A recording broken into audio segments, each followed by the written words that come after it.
原来嬛嬛每次晋级竟然都有猫兄的帮助，剧粉们都知道嬛嬛怕猫，看见猫的痛，只有怕猫的人才能懂了。但是在《甄嬛传》中，每次猫的出现总会带来点新的故事。今天我就给大家分析一波。第一次出现在选秀的时候，嬛嬛容貌跟大胖菊的白月光纯元相似度极高，看皇帝太后的反应就知道肯定不是两三分像那么简单。而太后更是示意抱上猫测测嬛嬛，但是太后为什么要这样做呢？我大胆猜测，嬛嬛跟纯元的相似度太高了，太后更是怕嬛嬛进宫后会引起不小的风波，所以利用猫测测嬛嬛的稳重程度，而嬛嬛也是顺利通过啦。但是就这测试方法，带入嬛嬛是会心碎的程度好吗？就这样，嬛嬛通过考验，顺利入住碎玉轩，正式开启后宫副本。第二次猫的出现更是有了名字，齐二哈送给皇后的猫松子，而这一次猫的出现更是代表后宫的勾心斗角。此时的嬛嬛还沉浸在和大胖菊的情爱中无法自拔呢，而现在的安小鸟更是看懂了皇后的暗示，正式加入了打胎战队。这次的行动，富察贵人的孩子没了，但却误打误撞，嬛嬛检查出怀孕了。此时更是有人欢喜有人愁啊！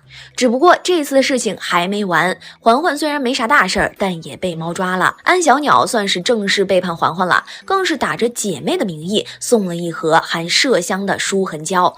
要知道麝香的威力，女子只要沾染就会影响生育，更别说已经怀孕的嬛嬛了。不得不说，这一招用的更是绝，打掉富察贵人的孩子，又给嬛嬛的生孩子大计使上了绊子。我们来到第三次，这猫的出现更是打响皇帝爱上皇嫂的第一炮，算是他大胖菊戴上了绿帽子。本就好意的温太医想送几只鸟逗逗趣，但是万万没想到的是，荒山野岭的最是招野猫了。而温太医属实也没想到，自己的一个举动更是好心办坏事儿，直接加速了果嬛 CP 的进程。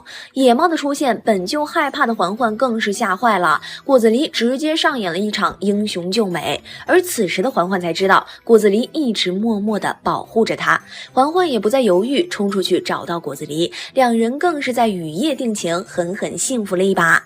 而第四次，不得不说，这次的猫兄绝对是嬛嬛找来帮忙的。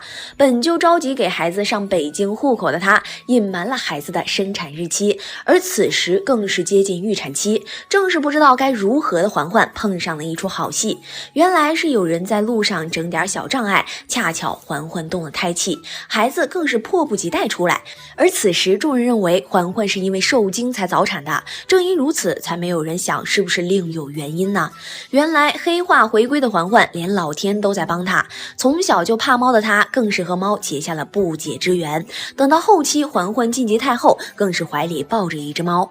而此时的嬛嬛早已不是满怀少女心的甄嬛，而是太后钮祜禄甄嬛。